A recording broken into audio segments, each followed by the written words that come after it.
Alright, ito itatato natin kay Bossing. Pakpak. Okay. Wala kasing ano eh. Leg part eh. Ay, sorry. Sige, panoorin nyo na guys. Let's go. Ngayong araw, isang murang tattoo na naman ang ibibigay natin para sa driver na sweet lover, romantiko, pero niloko. Na dumayo pa mula sa all the way from Bataan papunta dito sa Baras Tattoo Studio na mayroong higit 200 kilometers ang layo. Ang layo nun. Nasa 3 to 4 hours pag kotse. Pero etong si boss, halos sumigit kumulang 6 hours ang biyahe niya. Kasi commute lang siya. Kaya ako sobrang hirap na hirap, challenge ako sa pagko-commute. Buti na lang ngayon at may motor na. Kaya sa mga home service din natin kung saan tayo nakakarating na mabilis. Pero siya, ang tagal niyan bumiyahe. Salamat boss sa tiyaga, effort, suporta at tiwala mo. Gaya na palagi ko sinasabi, di ko sasayangin yan. Sisiguraduhin ko na susuklian ko yan sa lahat ng abot ng aking makakaya.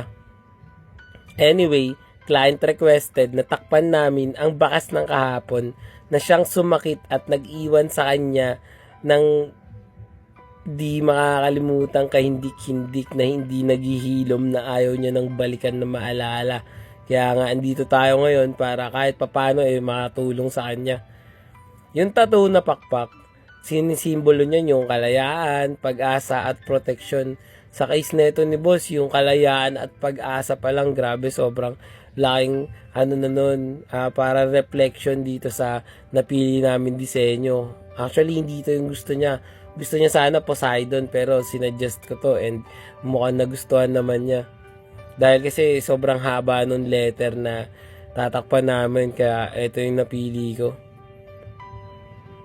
Buti na lang, dali din kausap na ito ni boss. Yung sa yung dito kasi sa cover up ni boss, yung bilang pagpapalaya sa sarili niya, yung ang tagal niya nung inintay, grabe, ilang taon, halos 10 years yata na nasa balat niya to. Eto, konting payo sa mga kung sino man dyan na merong pinagdadaanan na parang ganun na. Dapat yung pigilan natin yung kalungkutan, galit o pagkabigo.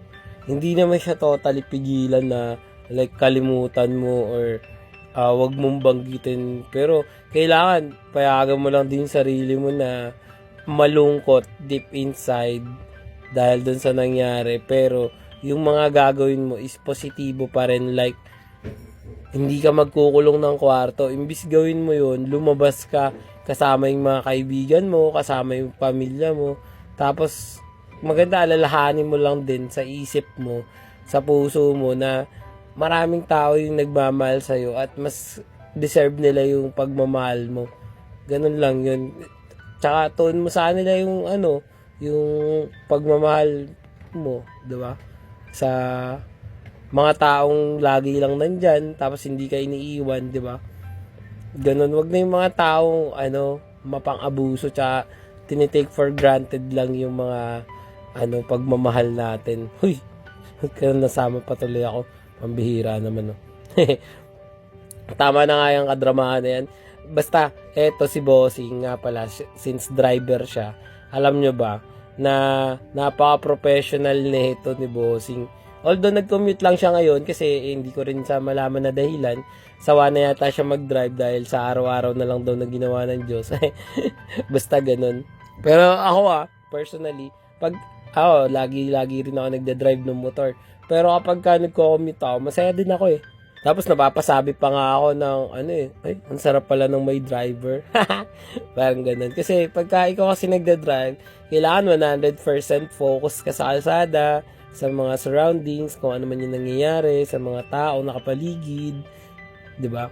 Pero kapag nagko-commute ka, like pwede ka lang reminisce, 'di ba? Di sa may bintana, tingin-tingin ka lang sa mga paggalaw ng daloy ng trapiko, sa mga dinadaan ng mga puno, kabundukan, syudad, or kanal. Ay, basta ganun. Ganda naging kanal. Hindi ba? Tapos, sobrang professional nga niya, kagaya ng sinabi ko. Tapos, maingat, responsable, at yung dedication dun sa safety and dun sa service. Kasi, sobrang dami, akala nyo, hawak ka lang ng manibela, tapos na yung trabaho bilang driver, hindi. Sobrang dami nilang kino-consider, and grabe din sila kung magbigay ng customer service. Yung tipong pinagbubukas ka pa ng pintuan, tapos inaalala niya yung amoy ng sasakyan, mga ganun, di ba? Yung upuan, lilinisin niya yung sasakyan mo, pupunasan niya, yung pagiging on time niya, kasi putik na, ang hirap naman ng driver mo, tapos hindi kasi siya kagaya pagka nasa opisina ka or nasa isang company sila, sobrang sensitive nila sa mga ganun. Lahat ng pagkakamali mo makikita niya, ang hirap, mabilis magpatakbo na maingat. Basta, naman. Yung iba kasi gusto nyo lang din ng ganito, kailangan nyo lang dito, madali lang. Basta, driver's license, in general, sobrang ingat yung mga yan. Kailangan sa ganitong lang talaga, safety first ka. Yung kalimitan na kalmado, sa mga alerto at magalang sa kalsada, sa mga dati nilang trabaho. Kasi ang hirap naman kasi dito, kapag hindi kasi tayo ng boss mo palagi, mabilis kang mataranta. Pagka nagde-drive ka nung nasa kalsada ka, sa likuran mo, baka mabangga mo na yung post. Marami kang makikitang mga alerto, kasi putik na yan. Sa mga sa kalsada, minsan merong tumatakbong bata sa kung saan-saan na lang, kahit hindi sa pedestrian, di ba, delikado yun. Tapos minsan naman, lasing na tumatambay dun sa kalsada, dun pa sumusuka, o di ba, ang hirap nun. Kaya pati yung aso, pambihira, kung ano-anong ginagawa nun, baka masagi mo yun and magkaspay ng accident. So, kailangan talaga sobrang alerto. Yung pagiging magalang sa kalsada, kasi minsan si mga siraulong driver na pagka nagkaroon lang ng mga konting gitgitan or konting nagkadikit lang kayo ng bagya, putik, nagagalit na agad, sumisigaw, nagmumura. Ang pangit naman nun, ang bilis maubos ng buhay ng gano'n. Pulado ka kaagad pagka gano'n, men. Pagka nakahanap ka ng katapat mo, yari ka. So, dapat chill-chill lang talaga. Huwag ka masyadong mainit. Kalma lang. Tapos, pili ka na lang kung ano yung mga gusto mo sa drive na mga field. Pwede kang mag-angkas, ganun, mag-grab, yung magsasakay ka ng mga customer. Pero pwede rin naman yung delivery ka. Like Grab Food, pwede rin yung JNT, diba? Pwede rin mga cargo, like siguro mga package, mga papunta sa probinsya or something. Basta ganun.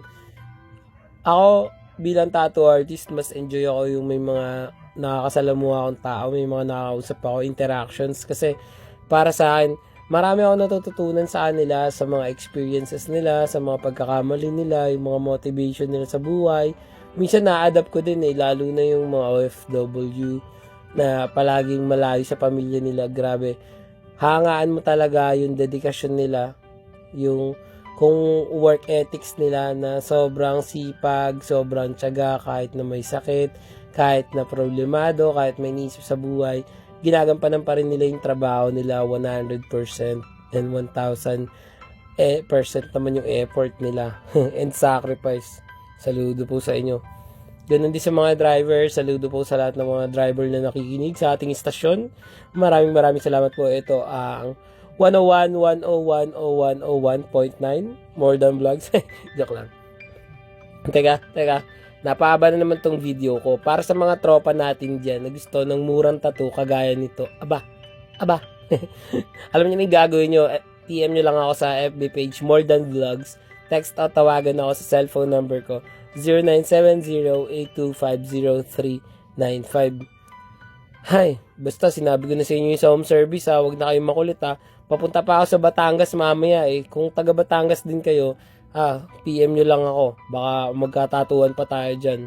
Baka yata schedule ko bukas Basta bilisan nyo lang Tsaka sa isang araw, habang nandiyan pa sa Batangas, mag-PM na kayo. Or kung hindi man kayo taga Batangas, i-PM nyo pa din ako kasi pwede ko naman kayo puntahan kahit nasan man kayong lupalop ng bansang Pilipinas ng balang sinilangan. Okay?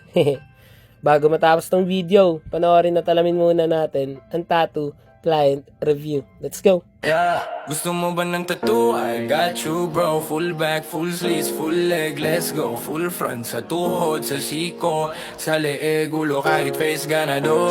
Support local, proud, Pinoy artist. Murang tattoo pero maangas, legit. Daw ang pinaghirapan, buyat bawat beat. Baguhan pero may diskarte, hindi cheap. Line, shading, harmony, flow, texture, Boss, contrast. tapos na yung tattoo natin. Anong masasabi mo? Ayos, paralo. You know, grabe, dalawang cover up, magkabilang braso, isang gabi lang. Rate mo na boss, 1 to 10. 10 na agad. Yeah!